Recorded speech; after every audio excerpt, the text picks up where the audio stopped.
This show is part of the HeadStuff podcast network. Hello, how are you getting on? And welcome to the new podcast, Listen, I'm Delicious. We're going to have a great crack here. This is the first episode. Make sure that you tell your friends about it, get it in their ears, get it into their brain. It's great stuff for them. So the podcast, we're going to have people on.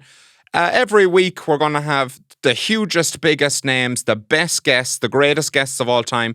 They're going to tell us their favourite food. So we're going to ask them every week for their favourite drink, their favourite snack, and their favourite meal. We're going to talk to them a bit about why they like those things. Maybe they've got some lovely memories attached to them or something like that. And yeah, it's going to be great. I'm also going to eat, which I'll enjoy, so you can't beat that.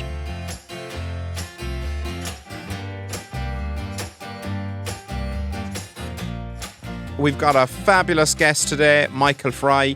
He's going to come in and share his culinary delights with us. This week, we're going to delve into a topic I'm very passionate about in the podcast. I'm not going to spoil it, but we're going to talk about breakfast food. Michael Fry's meal item is a breakfast item. And he kind of changed things up for me a bit. I'd be a very simple man when it comes to a breakfast. But he came in with something awful exotic to me. And I have to admit, I have been converted to a city breakfast. But breakfast food, I have a couple of interesting facts about breakfast food. I know they're sort of right, but I haven't researched them. So you might Google it and find out that I was like 60% of the way there. I'm just telling you, it's not really a fact. But what I found out watching a documentary 2 years ago that's come back into my head is apparently breakfast food is basically all propaganda. We were all lied to about it. The reason that we eat eggs for breakfast is because in America in the 50s or something, people weren't eating eggs, probably before the 50s. People just weren't that into eggs. So they decided to put up like loads of billboards and stuff telling people, oh, you should be eating eggs for breakfast. They were basically just trying to pawn off all the stuff they couldn't sell people for dinner. And that is now what we consider breakfast food. So they're playing absolute mind games with us. The other thing about breakfast food that I found out is that some people will know this, but cornflakes were originally invented to stop people from masturbating. They thought that if they got somebody up in the morning and got them into a good bowl of cornflakes, that had stopped them having a go at themselves. So I don't know if it's working. I think there's probably a bit of crossover between people who eat cornflakes and people who play with themselves, if I were to guess, but I could be wrong. So there you go. There's two breakfast facts. Again, as I'm saying, they're not 100% on the nose. They're sort of a vague memory I have. So do research them before you spread them around. But they are sort of correct. So my favourite breakfast item of all time, I have to say, is the humble breakfast roll. I don't know if they have this in every country, but in Ireland, most shops have a hot food deli. And basically you go in, they've a load of rolls and then they've a load of sandwich stuff. But in the morning, if you're in nice and early, you can get a crack at a breakfast roll, which is where they've loads of sausages out, loads of eggs, hash browns, rashers, not American bacon, proper full-on back rashers. They've everything you want in there, and then you basically select all of the items you want. They put it on a roll, bit of ketchup, bit of butter. It's absolutely lovely. Now, if you're coming to Ireland for the first time and you want to have a breakfast roll, again, I don't know if they do them in other countries. One thing I will tell you is timing is key. You cannot be sauntering in to some shop to get a breakfast roll at 12:30. There may be items there, but they've been there for hours. They're dried to shit. If you want a breakfast roll, you need to plan it the day before. You need to be up at 7:30 in the morning. You need to find the good deli. Get in. You want to get, if you see a load of fellas wearing high-vis jackets and Snickers, you're in at the right time. That's the high-quality breakfast stuff. So get in, get yourself a breakfast roll. I'll tell you what I like on mine. I'm just going to share it with you. I like pretty much everything. I like sausages, hash browns. That's a bit of a contentious one, carbs on carbs, but I think it adds something textural to the equation. Bit of crunch, doesn't hurt either. I don't like rashers that much. If they're going to put rashers on it, the reason I don't get rashers is because I have too much social awkwardness to ask them to cut the fat off. I always feel like I'm bossing them around the place. I don't like going in and going, yeah, cut the fat off that, cut the roll in half. I'll just take it as it is. I just like to ask for what I want. I don't like barking orders at people. So I'll generally avoid the rasher. That's a very millennial problem to have, but it is a problem. If I know the deli worker, if we've a bit of rapport, I might say, do you know what? Would you throw a rasher on that, and would you mind cutting the fat off? Because I hate fat. Only with rapport, though. That requires trust. So I'd have that.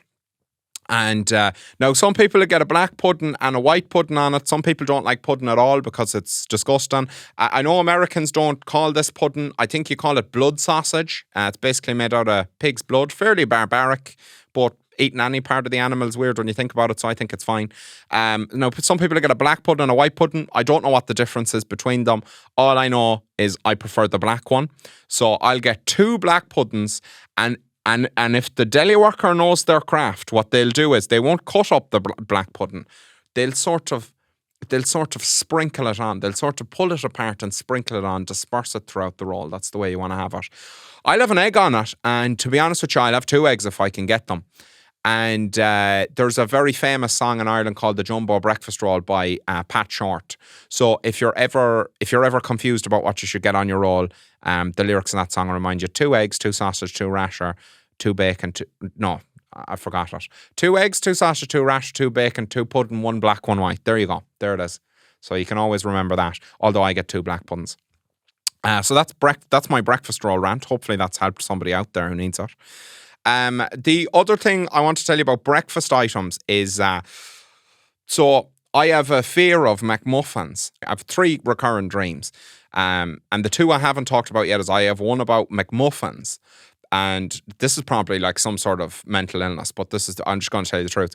I've one about McMuffins, and I have one about helicopters. I might tell that some other time, the one about helicopters. But the one about McMuffins is, when I was a kid, I watched some alien film. I can't remember what it was, but I fell asleep that night and I had a dream that I got abducted by aliens.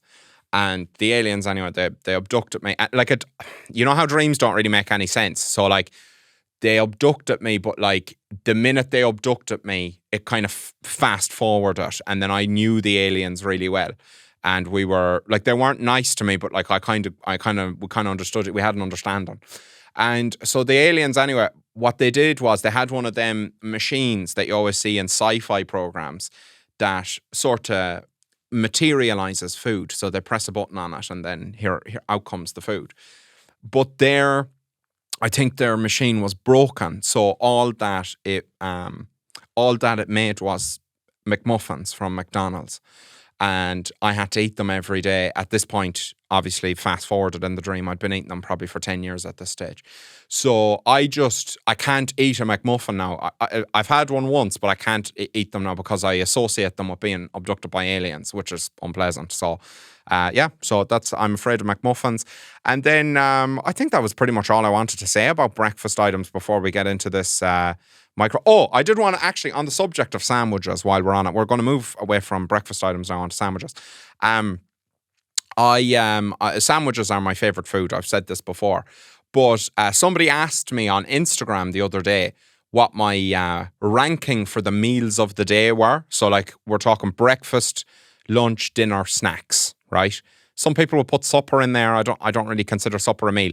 I'm going to change it up to breakfast, lunch, dinner, snacks, sandwiches. I think that's a better ranking system because I think sandwiches sort of exist. They exist in their own sort of world. Like sometimes a sandwich is like an event. It's not really a meal. So like if somebody dies, you'd have sandwiches. If you get home from the bog, you'd have sandwiches. So they do their own thing. So just to let everybody know, my ranking of meals of the day would go breakfast, because you can have a sandwich for breakfast, but you can also have something else. Sandwiches. Then probably lunch. Again, sandwiches are involved. And then probably snacks, because snacks are just so versatile. And finally dinner. So actually dinner last. And now I love dinners. Don't get me wrong. I love dinners. But they just can't hold up to the other 4. So there you go. Let me know if you can comment on this video. Maybe you're watching it on YouTube. Let me know what your ranking is. And also, maybe if you're listening on Spotify and you can't leave a comment, just think whatever order you want them in. You could do that. It might be fun for you. Anyway, on to my guest today.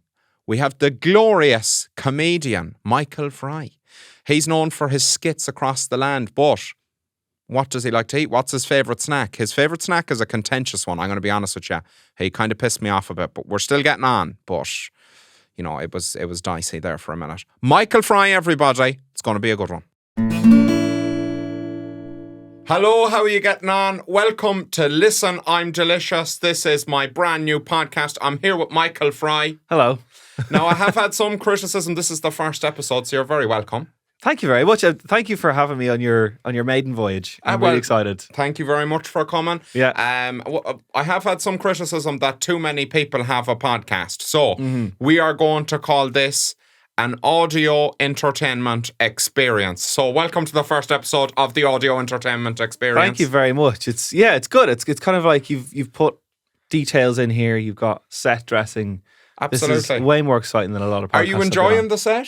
I love it. I really, really I love the lamp. I feel like that particular shade of wood as well is so typical of Irish homes. It's fabulous. People who are listening can't see, but we're in sort of your grandmother's sitting room, your grandmother's kitchen type vibe. They've created it here in the studio. It's very authentic. We've a fabulous floral tablecloth here. We have some lovely biscuits. Yeah. We have, as you were pointing out, you were enjoying our background. What would you call this? Is that a CD rack? I think so, yeah. And like a record rack, I guess. It's probably older than that. Brown shade. We have a matching curtain, a lovely lamp. It's absolutely gorgeous in here. I think we had those curtains actually at home years ago. So very authentic. So you feel very at home. I feel really at home. I feel 7 years old again. All right, well, that's excellent. That's exactly what we were trying to do. So the main thing we want to talk about on this podcast is food. But just for people who may not know a bit about you, you're a comedian, content creator, media mogul. You're in a boy band called Direction. You've got it all going on. Yeah. So media mogul's great. I love that. Let us let us know a little bit about what you do in your media mogul career. Yeah. So I'm a comedian. It's taken me a long time to say the word comedian as well. I think when you start on the internet, you're kind of like, oh, I'm a content creator or whatever. But no, I make comedy. I do live comedy. Yeah. I'm mostly on the internet. I make sketches. I do impressions of people who are not even people who are famous. I do sketches. Yes. I do character comedy mainly. And then I have a sketch show on BBC Sounds. And that's audio sketches. And I don't know why I'm finding it so hard to explain what I am. People ask you what you do and you're like, when people ask me what I do, I say, well, I make TikToks about spice bags. Yeah, that's a nice one. It's not exactly a career, but it is what I'm doing at the moment. Yeah. You have actually broadened out into more respectable media. You do impressions, things that take skill. Yeah. This is and I'm getting into comedy myself. Yeah. So I started off the same as you doing content creation, and now I'm sort of moving into doing a bit of live comedy. Do you have any advice for me to make that transition? Just go and do it. I don't think there's any. I think you just need to do it, and it's all trial and error. Yeah. And if it goes badly, it's not the end of the world. I feel like live embarrassment is temporary, and online embarrassment is forever. That's very true. But I do find one of the things I don't like about a live audience is I can't pause them and think of the next funny thing I'm going to say. That's very true. I'm very bad off the cuff as well. It's much more difficult. Much more difficult. Yeah. So. One thing I will ask you before you go on, do you eat? Some people won't eat before they do a live performance. Do you eat before you do a live performance? Or? No, I actually don't. And I don't drink either. So I am very, very keen to just not get into the habit of drinking alcohol beforehand or whatever. I think you just need to raw dog it and feel the fear, do it anyway. Especially considering the fact that you get an awful lot of the time at these things, you get free drinks things. And if you're doing 5 gigs in a row, it can get dicey if you're getting the free drinks. No, exactly. Yeah. Stage, how are you getting on? Yeah.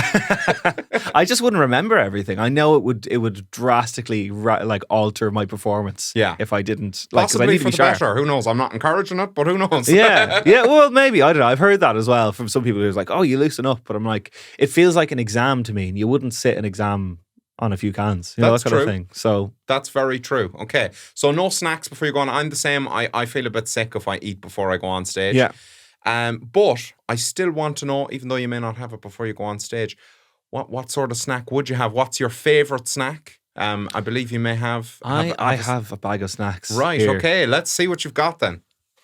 My favourite snack is crisps, right? Okay. But specifically corn snacks and specifically bacon fries. Bacon fries. Or the Tesco brand based like bacon rashers, whatever the shop bought brand is. Affordable Tesco bacon rashers. Excellent.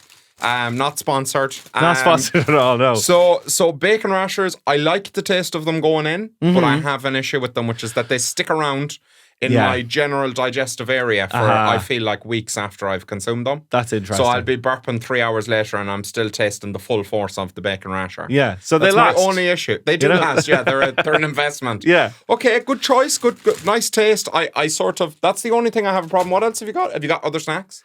I just have that for snacks. That's just for snacks. That's okay. just for snacks. So the bacon rasher is your top. This is the creme de la creme for you. I think so. Yeah. I'm a big crisp guy. I haven't got a sweet tooth at all. So I'm not a chocolate person. When there's cake in offices, right? So say when it's someone's birthday or whatever, there's going away, people are always like, do you want a slice of cake? And I'm like, no. And that causes friction, or it has caused friction in my previous jobs. People think you're some kind of a psycho, but it just doesn't do it for me. I'm kind of like, And if you were forced to eat a chocolate bar, what one would you have? A curly whirly, I would say. Curly whirly? Love a curly whirly, yeah. That is a very interesting choice. I don't think I'd expect that at all from anyone. It's the first What is it about the of. curly whirly that appeals to you? It's the chewiness. It's like it's got something going on. Like I don't like plain chocolate bars. Like I will eat them, right? Yeah. I'm not disgusted by them. I will have them, but it's not the first thing I'd reach for if I was to enjoy myself. You know? Right. I find timeouts and Kit Kats really boring. I don't understand why anyone would eat those. You know? I would like a crunchy. I would like a curly whirly. Minstrels, if they're going, are great. Minstrels are great, yeah, especially in the cinema. Or a Cadbury's fruit and nut. Cadbury's fruit and nut's rock solid, yeah. I love totally that, agree with that. know. And I'm noticing a bit of a pattern here. So you've got the bacon fries that stick around in your digestive system, and you've got the curly whirlies which take forever to chew. So you're really you like time. You like a snack to spend a bit of time with you. Yeah, I want and I will eat that whole bag myself as well. It's like volume eating. It's kind of like, I don't know. I want value out of it. I want to stuff myself. You know. Listen. I get it. Yeah. Okay, so if we're to pair this up with a beverage, what's the favorite beverage? Now, I had a good think about this, and initially I was kind of like, will I get Lilt? Will I get Sprite? But there is a thing that I always get if I am, say, away at a hotel or something like that. I will go into the local supermarket or whatever, and I will get their own brand flavored sparkling water. Flavoured sparkling water. Yeah. You've got the white grape and blackberry here. Yeah. You're a big fan of Tesco's work. I guess I am. Not sponsored. Now, like the Aldi equivalent is pretty good as well. Grape and black. I used to get this, and when they came out, because I remember they were like 40 cents. Yeah, they're very cheap as well, which is what I love. And I used to go in and buy this exact flavour. I used to buy all the bottles that I could buy and bring them home and put them in the fridge. They're so solid. It is excellent. Yeah. It is an excellent drink. I also like the elderflower one. I don't think they do that anymore. Is that gone? I think that's gone, yeah. I always felt I had a touch of class when I was drinking that. Same, yeah. A little bit of elderflower, yeah. Right, okay. No, it's an interesting choice. And what's the combination here? So obviously, we're in a bit of a cost of living crisis. This seems like a relatively affordable night out. I guess it is. So what are we comboing here? How much is a packet of bacon fries going for these days? It's probably like €1, I would say. So these are about €1. Are these about €1 now too? Probably. I'd imagine they're €2. Yeah. Don't say you can't have a good night out. Exactly. €2 bacon fries. Yeah. And I'll lie in bed and eat the whole lot of them. Yeah. That's absolutely dead right. Okay. Yeah. Now, one question I do want to ask you. Yeah. Now that I'm kind of putting you on the spot here. Are you a cup of tea man? I am a cup of tea man, yes. Okay, you love a cup of tea. Yeah. You don't have a sweet tooth, so would you be partial to a biscuit with a cup of tea? I would. Right. I would go for a fig roll. A fig roll? You are you're an enigma. Yeah. What I like to do is a fig roll. Yeah, I will bite the kind of edges off and then have the figs on their own as well. And if you drink tea through the figs, it's actually really, really nice. Okay. Or I will go for a what do they call the oat ones? A hobnob. A hobnob, yeah. They're great. Okay, right. A fig roll with a cup of tea. I've never seen it done, I have to be honest. Never? Everybody's a chocolate digestiver. I get what you're saying with the hobnob. That's great. Chocolate hobnob or regular? Regular. I thought you might say that because you don't have the sweet tooth. Yeah. You see, I prefer a digestive, and I'll tell you why. I love a digestive. But only the plain ones, not rich tea, the other ones. Yeah, rich tea's atrocious. I wouldn't eat them if I was paid to eat them. Yeah. The only reason I prefer a regular digestive to a hobnob, right, is because it leaves a layer of silt in the tea. Do you not find that? I do quite like that. Yeah, you like the crustaceans that evolve on the bottom of the bottom, yeah. It's a nice little treat when you're finished a cup of tea. I find it hard to parse as I get to the last sip. It feels a bit, I don't know, fibrous. I'm all about the kind of the experience afterwards as well. So with that, you repeat those. It takes you a while to eat them. Yes, and then with the digestive, you can have a second go at it. Like cows, you the way really cows like things repeating on you, don't you? Do you get heartburn and get a bit excited about it? Yeah, a little bit. Because there it is again. Yes. Yeah. Listen, extra choice. I think the digestive has been unfairly maligned as a boring biscuit when I think it's one of the most flavorful biscuits out there. I think it's solid. Yeah. I think a lot of people only like things the more complicated. They want an elite or something. They want something decadent. Yeah. Sometimes a digestive is all you need. Do you put a bit of butter on it ever? No. Have you had butter on a digestive? No, it feels like a hat in a hat, though. It feels like like a chocolate Kimberley, where it's like Kimberleys are great on their own. You don't need chocolate on them. I don't know why we're adding things. Yeah. I'm telling you, put a little bit of butter on a digestive. Try it out. Come back to me on it. I think you'll enjoy it. Yeah. Now, the UK recently voted the 3 worst biscuits, right? And the ones they went for were pink wafers. Have you ever had them? Yeah, I think they're rotten. That's fair. I quite like them, but I can see why people don't like them. Yeah. You're going to be sad about this one. Yeah. Fig rolls. How? Fig rolls that were pretty much the most unpopular biscuit. A sick people, the people of the UK. I would argue they're not a biscuit, they're more of a baked confection. They're kind of in that grey area that a Jaffa cake lives in my opinion. Yeah. And I forgot what the other one was. I think it might have been Garibaldi's. Is that what they're called? You know the ones with the little chewy bits of raisin in them? Yeah, I don't think I've had them. Fruit ones. Yeah. Oh, I don't mind them actually. They're nice. I like a good raisin. Yeah. So I won't ask you for 3 because I know you don't have a sweet tooth, so you might not explore the world of biscuits too vividly. Yeah. What would be your worst biscuit? Worst biscuit? I did something probably chocolatey that got stuck on your fingers, or maybe perhaps a chocolate hobnob. Probably that actually, or an elite. How do you feel about marshmallow? Not a fan. I don't love it. Wagon wheels, I don't love. Oh, wagon wheels are exceptional. Yeah. I'm sorry, Garron. Wagon wheels are an exceptional product. They're based on the s'more. I think anything with dark chocolate. I think dark chocolate's horrible. Not a fan of dark chocolate? No, I feel very classy when I eat dark chocolate. I feel like I'm being healthy. Yeah. Like when I eat dark chocolate, I'm like, oh, Garron, you're making a good decision for your adult body. But it's not chocolate, though. It doesn't feel like proper chocolate. I think, is it not technically speaking... More chocolate than chocolate, which is primarily milk and sugar, with the vibe of chocolate, and dark chocolate is actually chocolate. It's horrible though. So a lot of people don't like bitterness. Do you like coffee? I love coffee. I'm a big coffee guy. Yeah. So you do like bitterness in the coffee world, but not in the chocolate world. Not in the chocolate world. You're a man of many dichotomies. Yeah. The duality of man. The duality of man. So, now this is going to be a little bit out of date by the time you see this because we're recording it in advance. But have you been watching the Olympics? They've recently ended. Or maybe if you're watching this, they've not so recently ended. Yeah. Did you know that we are now 2nd in the world per capita in Olympic gold medals? That's incredible. That's incredible for a country of our size. It's great, It's absolutely insane. Did you watch any of them? I watched Kelly Harrington's fight there last night. I saw a bit of the swimming, and when we watch, I love the Olympics because it's kind of like tapas but for sports. Yes. Because you only get little bits of things, and it's always a lot of fun. So I love watching, say, pole vault or gymnastics or stuff you'd never normally see. Yes. And then I love a good long race, because I'm really impressed by the commentators being able to say all of the different things about the different, they can go for hours talking about whoever it is.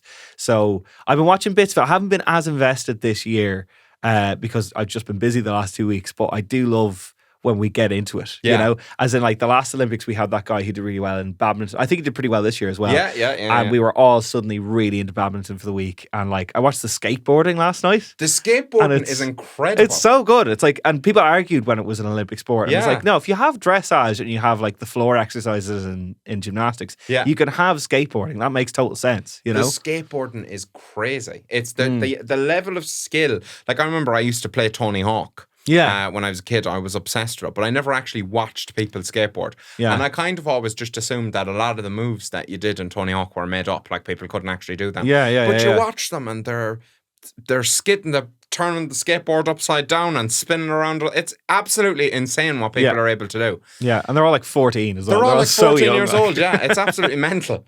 If you could add Yeah. a sport to the Olympics, Oh, that's a good question. what would it be? What would I add? Oh, I'd probably go like skydiving or like paragliding or something. Skydiving. How do you win skydiving though? That could get dangerous. Whoever do you gets get to the ground the fastest? I think that's right. Yeah. I don't know. I don't know about that. Yeah. But I like the idea of it, but we've got to have pretty safe rules around what the actual goal is of the skydive. Yeah, I think Do you do tricks in your skydiving? Yeah, I think so. I think you'd have to. I think it would.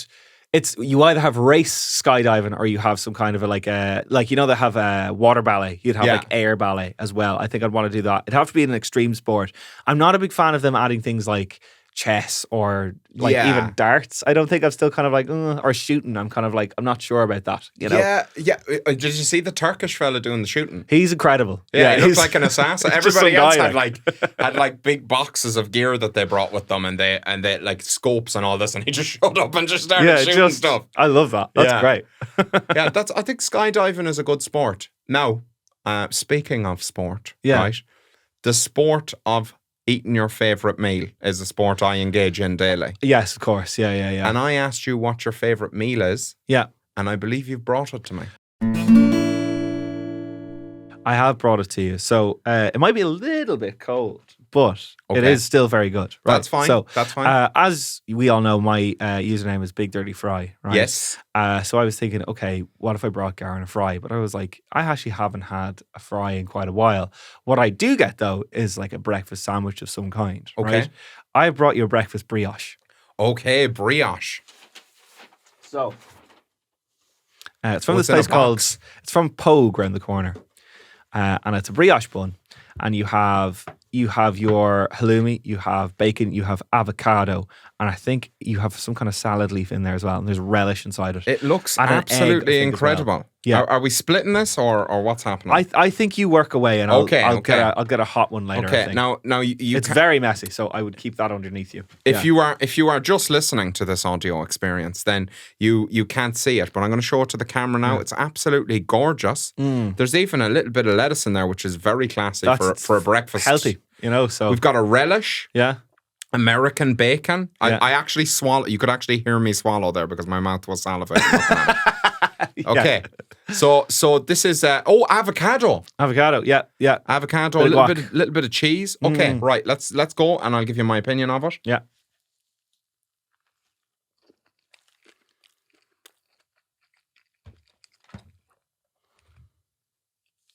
That's fucking incredible. Yes. That is fucking incredible. I'm glad you like it. Yeah, it's unreal. I'm in there a lot, and it's just a solid. That's absolutely amazing. Yeah. The avocado adds a lot. It does. It's got an interesting kind of combination. You have your halloumi for that little bit of extra kind of texture. You bacon for your crunch. And like, I don't know if you ever watched The Bear. Yeah, there's the bit of crunch in the bacon, the bit of smokiness coming through. Mm-hmm. Yeah. The egg is beautifully cooked. Yeah. That's incredible. A little bit of sweetness from the brioche. Cheeky little bit of sweetness from the relish as well. Relish, I feel, is very underrated. I agree. A lot of restaurants are just putting red sauce on a breakfast roll, and I think you need to be hitting it with some relish. Oh, you need the relish. It upgrades it massively. Yeah. This is absolutely incredible. So, what I'm going to do going forward, there's a huge prize available for all the podcast guests. Yes. I'm going to show it off shortly. Okay. And to be honest with you, I think this is a top tier food. I think it's got everything. There's flavors, there's crunch, there's a bit of sweetness. Yeah. A portable food, which matters as well. You can have it on the go. Yeah. This is going right up at the top tier now. I think it's going to be hard for somebody to compete with this. I agree. Is general. I will get this. I'm going to get one of these. In a few days, I'm going to be in the mood for this. Yeah. Tremendously impressed. Thank you very much. Thanks for coming on the podcast. Thanks for introducing me to putting avocado on a breakfast roll. I feel so cultured. Yeah, it's a breakfast roll, but it's been yassified. Yeah. I feel like when I took my first bite of this, I was like, I'm in Dublin now, baby. Yeah. Yeah. You don't get this kind of stuff in Mayo. It's got a bit of green on it. It's breakfast roll having its brat summer. It's incredible. Absolutely insane. Yeah. Thank you very much for coming on the podcast. Thank you very much for this. Hopefully you've enjoyed your time in my country home. My stay, yeah, I feel great. I feel like I was back at home and my granny was here, Absolutely. Yeah. Now, I don't know when anybody's going to see this, but where can people find you? You might have gigs coming up, but we may be past them by the time somebody sees the podcast. Yeah. So what's your socials and all that sort of stuff? You can find me at Big Dirty Fry on all platforms. And then if you want to hear some of my comedy in audio form, I have a podcast on BBC Sounds called Lunchtime with Michael Fry. We're going to write season 2 soon, but all of season 1 is available to binge wherever you get your podcasts. Thank you very much. Stay delicious.